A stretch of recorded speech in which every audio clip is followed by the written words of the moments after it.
I don't know how many of you watch live streams apart from the live stream that I do. Do any of you participate in Twitch culture? Hypers if you do. Throw up. Do you watch Twitch streamers? Do you watch anyone else? Or is it just me? Am I the boy? I see a mixed bag here. No need for a poll. We only need the mixed bag. A lot of you probably don't engage much with streamer culture in general. Well, for those of you who don't know, I was exiled from Twitch a little over a year ago because of some stuff. And while I am no longer a part of Twitch, I know many people from Twitch who I unfortunately can't talk to on stream, or at least not on their streams. And I mean, you know, I miss the old country, you know. But things have not all been well in the old country, I am afraid. You probably can reasonably guess that Twitch is a hotbed of, like, reactionary gamer shit, you know, by way of it being a gaming website for the most part. So enter Twitch, okay? They introduce the Twitch Safety Advisory Council. Ooh. So it's an advisory council. Basically, it's a collection of people who are meant to relay information to Twitch HQ and give them, you know, maybe some suggestions on how to best address toxicity and what have you within the midst of their community. Makes sense? Great idea. Let's take a look at the people here. Got Alex Holmes, Deputy CEO at a nonprofit, Legacy Young People of the Power to Change the World, founder of the peer-to-peer support program Anti-Bullying Ambassadors. Damn, okay, this guy's like doing shit out there in the world. Nice. And we got Carnage. This guy's a massive streamer. Huge streamer. Very prominent on Twitch. We got Cup-a-Noodle, partnered Twitch ambassador, mayor of Cupton, lover of zombies, music connoisseur. Probably not much going on here. Whatever. Like the glasses. Like this, what is this, 3 a.m. beanie? That's actually really cool. We have Emma Lanso, aka the Invisible Woman, director of Center for Democracy and Technology's Free Expression Project. Damn, okay, we got some professional creds here. Very nice. Nice, cool. Nice. Then we have Ferociously Steph, who we will be getting back to soon. Steph has been a full-time streamer since her debut, playing competitive collegiate Heroes of the Storm in 2016. She was one of the first transgender streamers to ever be partnered on Twitch, and the first to bring a transgender pride flag emote to the platform. That's, maybe a little bit of a reach there. Her fight for inclusivity includes creating a competitive team composed entirely of marginalized gamers and vehemently opposing non-inclusive mechanics such as voice chat. We'll get back there soon, okay? Then we have Dr. Samir Hinduja. I probably did not pronounce that correctly. A professor in the School of Criminology and Criminal Justice at Florida Atlantic University and co-director of the Cyberbullying Research Center. Damn, this guy sounds like super fucking accomplished. Holy shit. We got T.L. Taylor, professor of comparative media studies at MIT and co-founder and director of research for AnyKey. Damn, fuck. And then we've got Zizaran, who I believe is a friend of Destiny's, a Twitch partner who's been streaming since 2015, plays Path of Exile. Great, cool, phenomenal. Okay, so if we look through all of this, we can see that there's a little bit of a disconnect between the people who have professional academic accomplishments and people who are just like Twitch streamers. So this person, this person, this person, this person, and this person all seem to have, I mean, they seem to have done like some pretty cool stuff out in the IRL, right? And then we have the Twitch streamers. Carnage is massive. I think that his size justifies his presence here. I don't know that much about Cup-a-Noodle, I'm afraid. Not really relevant to me. And we have, of course, Ferociously Steph. And then we have Zizaran over here. I don't know much about Zizaran. Zizaran? I'm not entirely sure. So all here is well and good, it seems. But we do have a slight problem. And it is this woman, Ferociously Steph. So, you may have heard, when I was going over her credentials, that Ferociously Steph has opposed non-inclusive mechanics such as voice chat. I want to talk about that in a second, but first, let's acknowledge the fact that Ferociously Steph, I think we can all say this fairly reasonably, looks a little bit SJW-esque, right? Colored hair. Steph is transgender. Obviously, gamers aren't having none of that. We got the flower in the hair. I'm not saying this in a negative way at all. Like holy shit. Like, my community is full of SJW types, okay? But this is nonetheless an archetype that is being invoked a little bit here, right? Can we accept that? Fine. So the issue here is that we got all these cool people together, And all of them except for one don't seem to have much baggage. But one of them has opposed non-inclusive mechanics such as voice chat. This is only the tip of the iceberg, but we're going to start here. For those of you who don't know, voice chat is pretty much an essential component of online competitive games. There is basically one game that does not have voice chat, and it is League of Legends, and everyone makes fun of League of Legends for not having voice chat. Voice chat is very, very important. Now, here is the argument presented by Ferociously Steph. It is a correct argument. Are you ready for it? The argument made by Ferociously Steph is that because voice chat is competitively necessary, and the fact that some people are more likely to be bullied off voice chat, like minorities, women, trans people, those people are more likely to not participate in voice chat, which means they're not going to be as competitively viable. Essentially, voice chat is a system for upping your game that will systemically exclude more minorities than hegemonic people. If you're trans and you go on voice chat on any game ever, you have been treated like shit. You have been treated like shit. I know for a fact there are a lot of trans women who I know personally have done the whole, they've heard the whole, hey, are you a boy or are you a girl? Are you a girl? You sound like just a little boy. Hey, what's up with you? What are you? That's like a common experience. Yeah, that happens a lot. And then sometimes it escalates to outright vitriol. Now, mind you, this isn't just trans women. Sometimes women too, like just all women get like treated poorly. And if you're a dude, hey man, if you're a minority or if you're a trans dude, like, hey, you're like, there are a lot of people who get maligned in voice chat, which sucks. We are tired of women. No, I know. Aren't we all? But Steph's argument here is valid. Those groups of people are systemically discriminated against and excluded from voice chat. So the issue here is that enough of a reason to ban voice chat from games? No, we can't set back the competitive viability of the entire genre of esports for that. We can't. I don't think so. I don't. I recognize that as a white dude, cis white dude, I'm not going to get made fun of on voice chat. I recognize that, but at the same time, I can't abide that. That seems like such an insane, that would be like getting rid of all stairs because like people in wheelchairs exist. Like you get rid of all stairs and now there can only be like ramps, I don't know if that would be, I don't know if that's a good one. So people got really mad at Ferociously Steph for Ferociously Steph's previously held opinion on voice chat, which was so important apparently that Twitch felt the need to include it in her profile on this blog post about the Safety Advisory Board. But that, my friends, is only the beginning of the iceberg. That is just the tip. We are not even close because the subreddit dedicated to Twitch called Livestream Fails has run with it, has taken issue with the presence of this person on the board. So if I go to Livestream Fail, top, past week, Twitch staff, by the way, Asmongold's take on the new drama about the deer. There are some people that should be afraid of me. Dear, a lot of you gamers are actually white supremacists.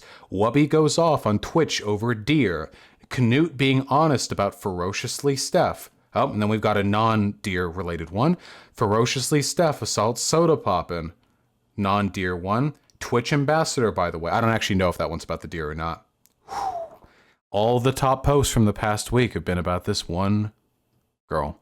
And we're going to go over these clips and we're going to talk about them because boy howdy, I see brewing on the horizon some serious controversy over this person. This Ferociously Steph might actually end up being an instigatory factor in a new awakening of angry gamers. GamerGate 2, possibly. I'm not joking. I actually fear this might be the case. Yes, dear God. Haha, nice. Nice one. Very nice. I'm going to go over why people hate this woman so much, and I'm going to explain to all of you why the people who are obsessed with her are dumb idiots who should be finding something better to do with their lives, like getting a college degree, or maybe in some of their cases, finishing high school.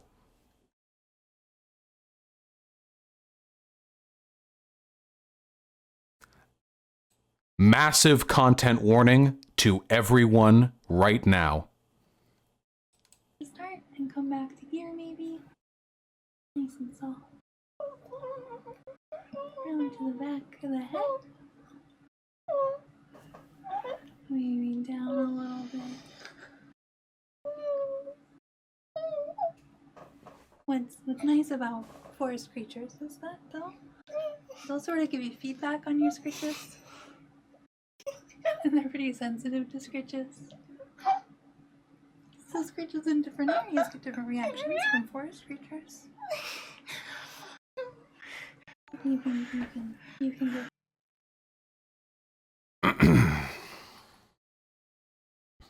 For those of you who survived that, welcome back. Hello. Nice. We did it. This was a suicidality test. If you all are still alive, you have a will to cling to life that is unmatched. I didn't survive. So, Ferociously Steph is a furry. But not just any furry. She's a furry. And this is a little bit of an issue. Now, some people have said that she is an otherkin. Other people have said to me that she is not an otherkin. There are tweets which support both sides of that story. I'm going to be perfectly honest. I don't care. We're going to proceed calling her a furry. Okay?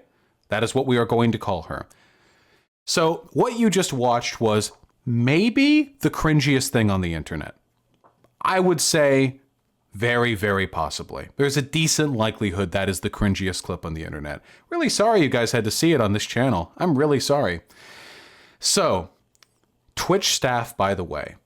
Now, I don't know about you guys, but in my personal... Okay, so we have to back up a little bit. Ferociously Steph is a Twitch streamer. And like me, another streamer, we do a lot of stuff here on stream that are wacky and unprofessional, okay? I have done little play acting. I have pretended to be a Morrowind character, you know? I've done the... Greetings, traveler. Like, I've done lots of wacky, unconventional stuff here, okay? Wacky and uncharacteristic stuff. I'm having a lot of fun here, okay? That's Oblivion? My bad. I've never played either game. Stop, you have violated the law. I've done a lot of wacky stuff on here. However, I don't think I've ever done anything approximating this. This feels sexual to me. Now, I know what a lot of people are saying. It's not sexual to have your head scratched. I would argue with, I would counter-argue, it is not inherently sexual to have your head scratched. But if you're making deer noises, while the person scratching your head is saying, oh yes, what a forest creature, I would argue that there is, if not a sexual connotation here, at the very least, something which exceeds the realm of normalcy for live streaming. Now, do I think she should have been banned for this clip? No, not at all. But it is very uncomfortable. It is very, very uncomfortable. And a lot of people have made the argument that people who behave this way should not be, in any way, shape, or form, a representative for Twitch. Okay, that's one argument. Here's another video clip. It will encourage fewer of you to die, but it is something we should watch anyway. But I'm hanging in there, and I'm not going anywhere. I have power. They can't take it away from me. And honestly, there are some people that should be afraid of me, and that they are, because I represent moderation and diversity, and I'm gonna come for hurtful, harmful people. If you're a really shitty person, I'm gonna stand up against you. Period. And Twitch is endorsing me to do that, So, just in case any of you guys are curious, if you're put in a position of power in a multi-billion-dollar company, it's probably not a good idea less than a week later to go on stream and talk about how you have power and people should fear you, especially when you are already under an insane amount of scrutiny, that's probably not an excellent idea from an optical perspective. Probably not. Now, mind you, and I want to be really clear about this, Ferociously Steph is a progressive. I'm sure you guessed by looking at her, probably. And I probably agree with virtually everything Ferociously Steph would advocate for on Twitch. I do think that Twitch is, for the most part, a toxic shithole. Yeah, 100%. I think that if Steph and I talk, we'd be like, hey, gamers can be kind of fucking wild sometimes, can't they? And she'd be like, yeah, they can.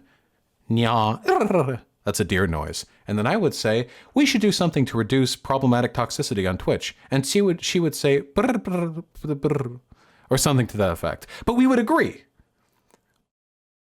I think we would agree, for the most part. And for that reason, and I want to make this perfectly clear, I do not have a problem with Ferociously Steph. On a personal level, I don't. I'm sure I am in no way, shape, or form morally condemning her in any way, shape, or form. At all. Not even slightly. So let's keep that in mind as we continue with this specific discussion. I'm just not cool with white supremacy, y'all. It's really not that. I think a lot of you gamers are actually white supremacists. True. Sorry. Just a fact of how I feel, which isn't a big.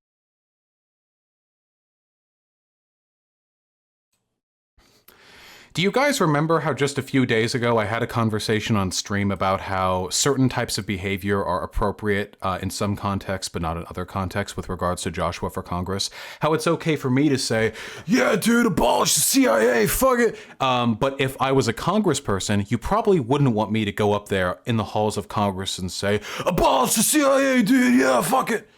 And the reason for that is because people who are representative of different positions need to conduct themselves in different ways to maximize the positive outcome that we get from those interactions. So me doing that nonsense here on stream is fine because I have no institutional power. I'm just a silly leftist, crazy socialist, wacky dude, my dudes. Nothing to fear here. But if a congressperson says that, it makes them look like a fucking lunatic, right? So Ferociously Steph, is it wrong to say a lot of gamers are white supremacists? Well, take a look at my content if you want an answer to that. The answer is it's not wrong. But is it ineffective to, as a highly despised representative of Twitch, say the same thing? Yeah, it is. It really is. And that's the issue fundamentally that we're getting at here. So I'm going to make a few claims here sequentially, and I think all of these are pretty inarguable. The first one is that Ferociously Steph probably should not be on this council. I will argue why this is the case for several reasons.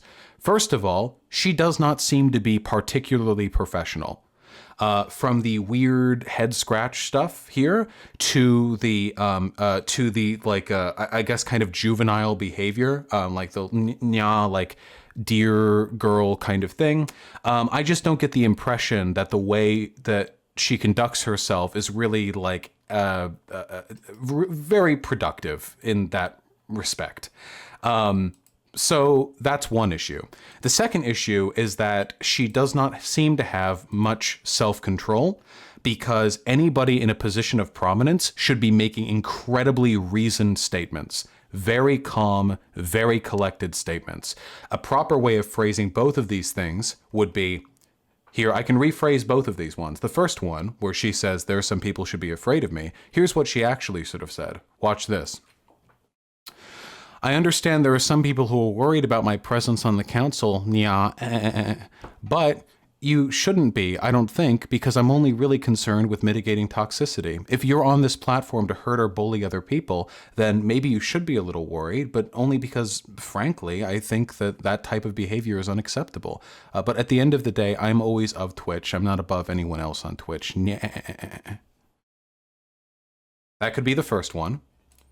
And the second one here, a lot of you gamers are actually white supremacists. She could have said something like, hey, hello there. I do think that there are some issues with racism and white supremacy here in this platform. I think there are problems like that everywhere, but this is the platform that I care about, and honestly, I just want to make sure that people don't feel as though they're being discriminated against based on their race. I feel like every gamer should agree fundamentally with that. Yeah. There. I don't know what noises deer make. I think deer scream, don't they? Like, ah! Like that? Like that's what deer do? I think. Don't deer like they do that? I just didn't want to do that. Yeah, I think that's what deer do.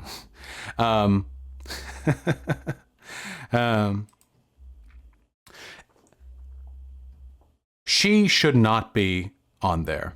Now, if we're going to go full idpol and make the assumption that Twitch included Ferociously Steph because Ferociously Steph is a trans progressive person, which I think is likely considering the fact that she did not have a particularly large audience and does not seem to have any professional credentials relating to this job beforehand, then I think the best possible person that they could have put in this position would have been Lumi Rue.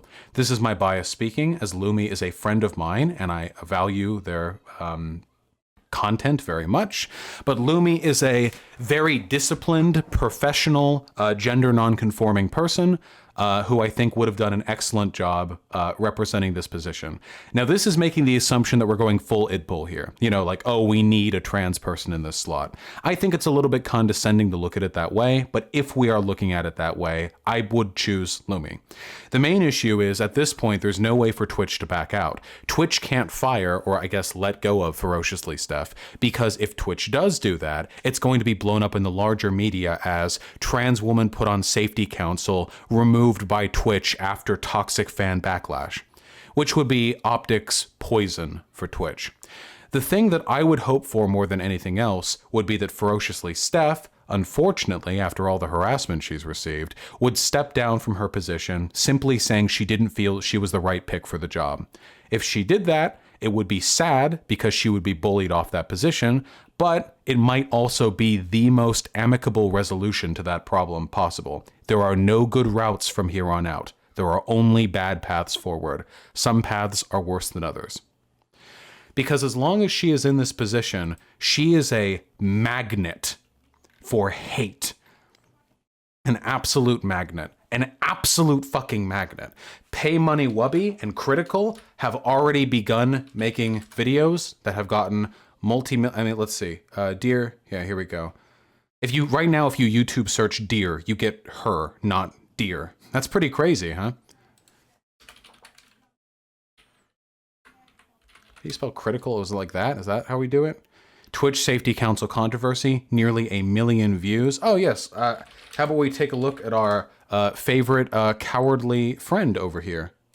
Based Elon Musk. Very nice, very nice. And then we've got Twitch Gets Woke. Look at that. Look who it is.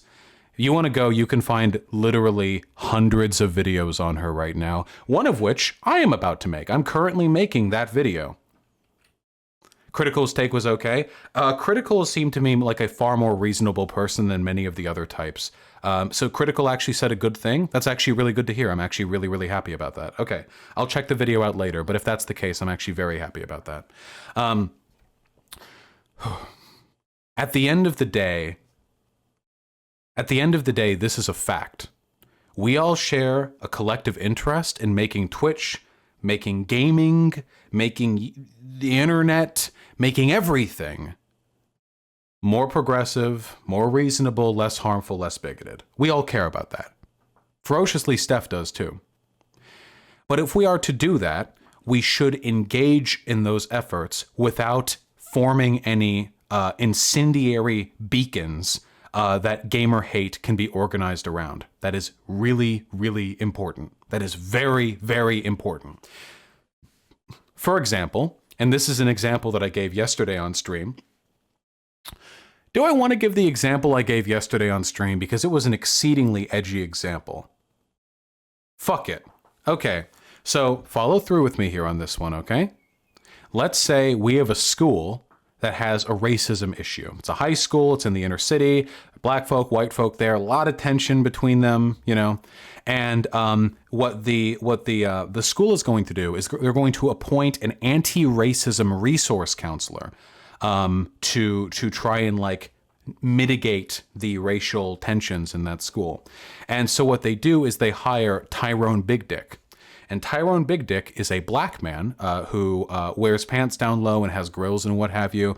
And as an anti-racist, I'm sure that all of us can agree that there's nothing inherently wrong with any of those things. And if you think there's anything wrong with that, I would encourage you to question why you personally take issue with the existence of black men who present the way in which I just described. Admittedly, Big Dick isn't a super popular last name, but anyway. And this Tyrone Big Dick, very, very, very intelligent, academically very aware of systemic racism, cares a lot about mending the divides in the school, so on and so forth. Like, we're talking like a really, really accomplished person who is named Tyrone Big Dick and who has grills and the pants sag low and what have you. Do you think that the intentions and the credentials of this person are that important when the optics of their presence there are going to prevent others from listening to them?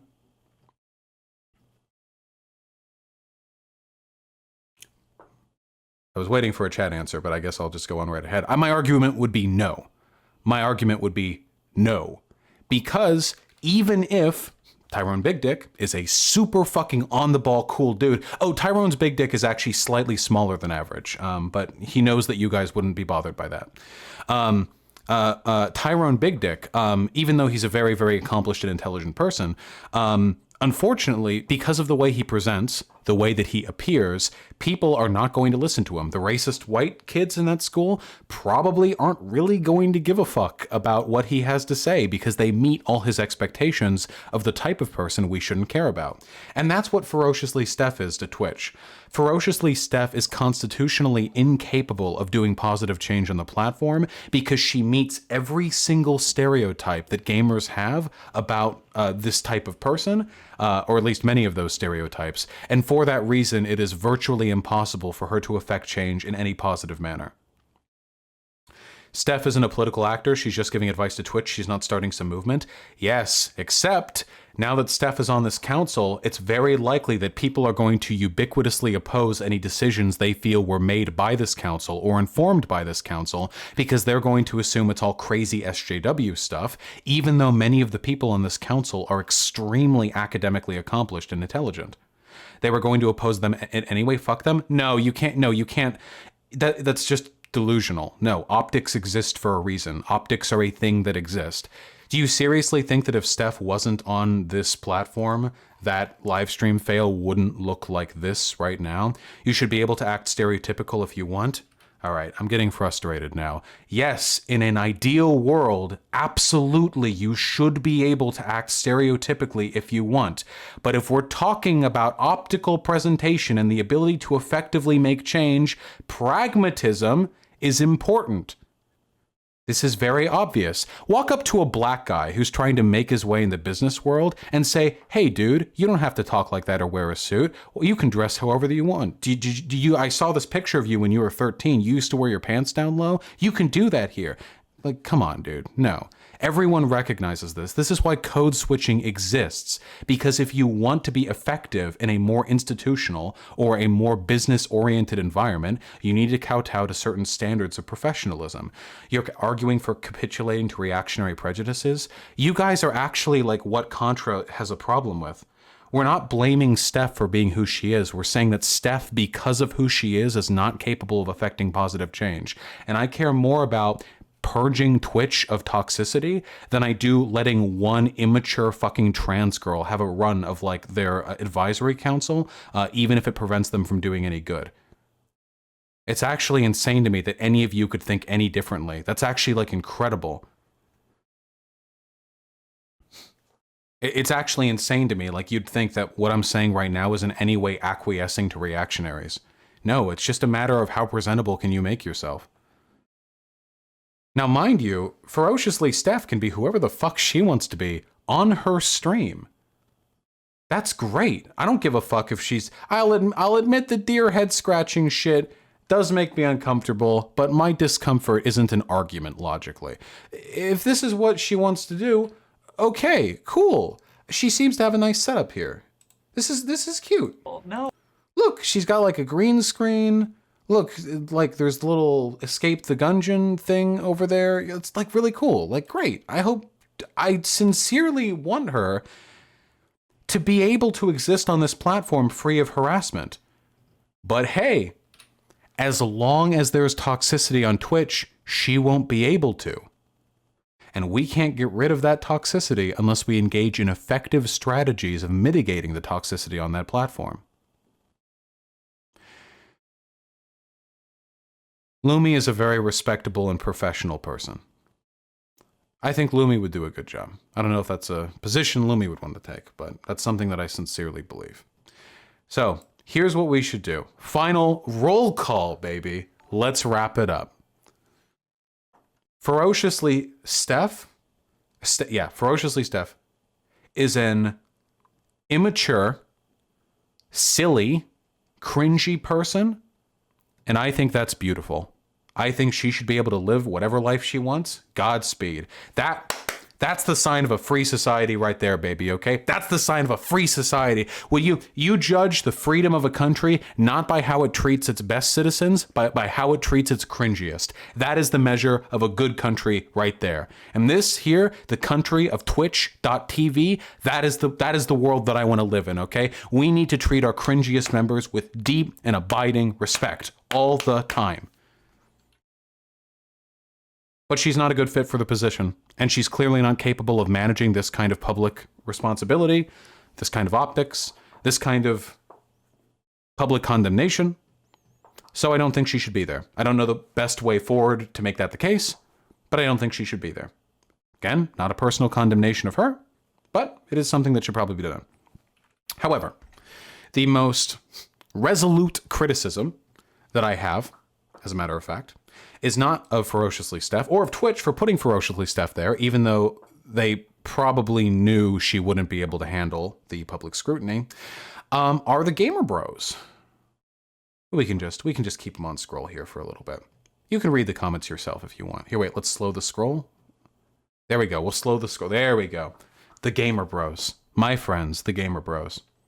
I'm talking to them now, okay? I've got some advice, all right? Listen, I get it. There are crazy SJWs out there. Seriously, I just talked to one, from at least from my perspective, right before making this video. I just did that. I just had that conversation, okay? So I get it and I sympathize. But let's be realistic here, okay? Your rights aren't being taken away and you're not being hurt. You're just not. A Twitch Safety Advisory Council, this is already kind of a laughably ineffective organization to begin with, but the existence of one, like, literally WH Omega Lil Who person who's on that council who's, like, cringy or whatever, this isn't really a threat. Like, it's just not. It's just not a threat. Like, it's not hurting you guys. But your harassment does hurt her. Now, I recognize as a public figure that she is to be held responsible for the things she says, and that you can't withhold criticism from her because she's a public figure. So, like, yeah, she should be talked about. But to blow this up into some massive fucking conspiracy, to turn this into some weird fucking condemnation of, like, the broader groups that she's a part of, to relentlessly insinuate that she's mentally ill, which, I mean, she may or may not be, but I hope you're not insinuating that's the case because she's trans. To insinuate that she's like a delusional power tripper, which she may or may not be, but if that's the case, the power she has probably isn't substantial enough to trip on. This, to me, is the real cringe. This is the real cringe to me. I'm cringing right now. I am.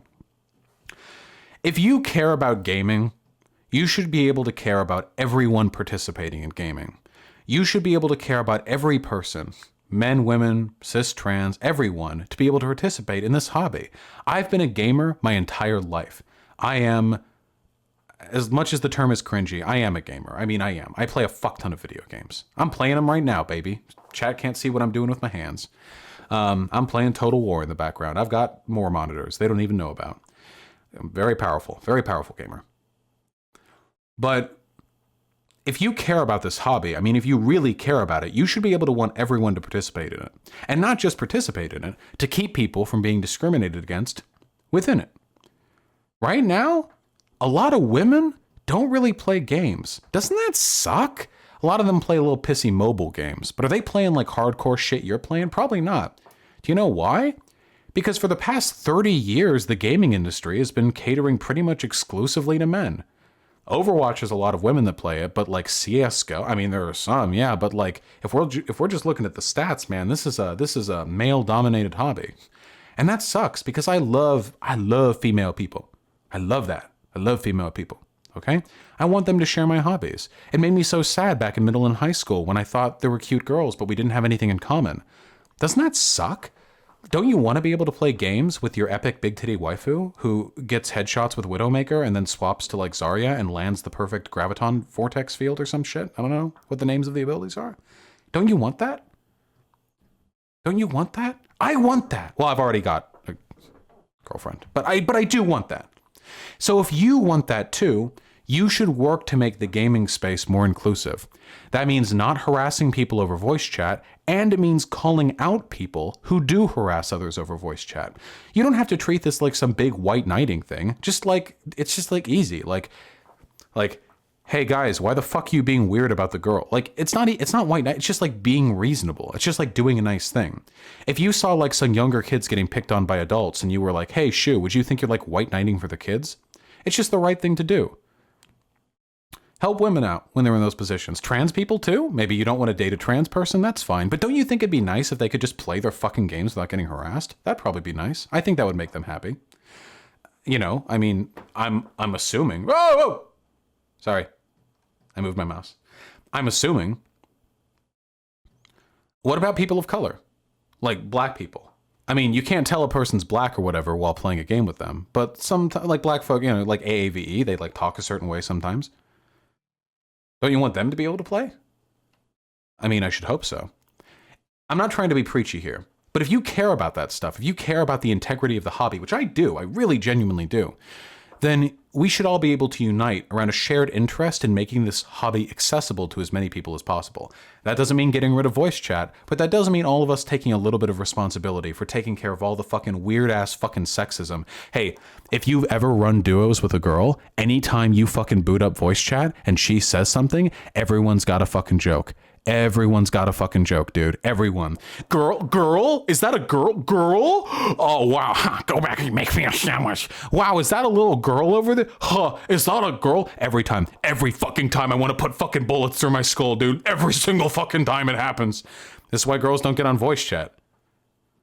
But if you want to live in that beautiful future where you pop up a game of CSGO and you roll in and you say, yo, team, what's up? And you hear 4 big titty goth waifus run in and they all say, hey there, let's plant that bomb. If that's the future that you want, you can hear like the boobs jiggling next to the mic. If that's the future that you want, you gotta make gaming a little bit less toxic of a space for them. I believe in you. I believe in you, okay? All right? I do my best. I guess, I don't know, when I play online games, like if someone's being really weirdly sexist, I'll usually just call them out for being cringy. Because let's be real, most of the people who are being sexist online are losers. Like, you know that, right? I'm not impugning you. I'm just like, when someone is like over voice chat and they're like, make me a sandwich. Like, these are usually like really pathetic people. It's really easy to make fun of them in return.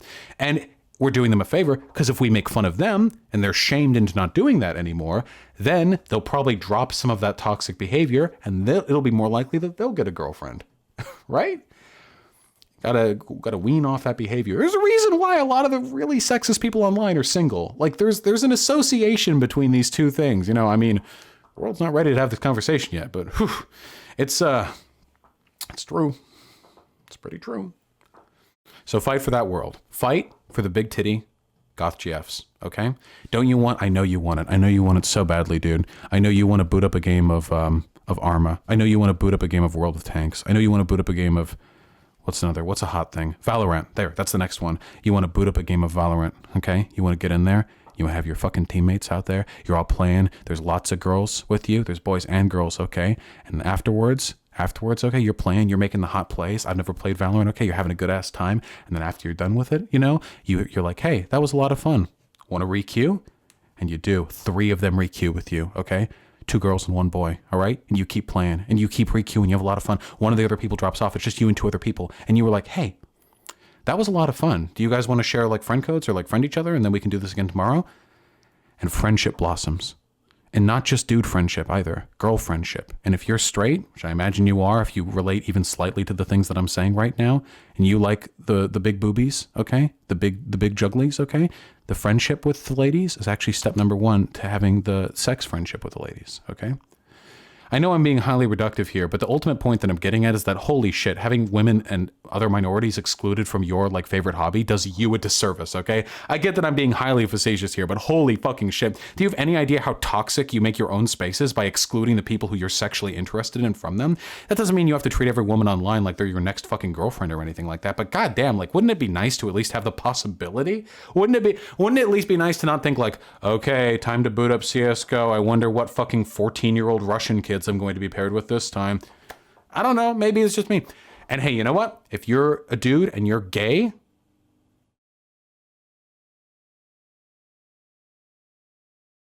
then you can disregard everything that I just said, because I guess everything that I just said applies pretty much exclusively to straight men. But God damn it, do it because it's the right thing to do, okay? Even if it doesn't benefit you, even if you just want it to be a bunch of men, do it anyway, okay? Make gaming less exclusionary, all right?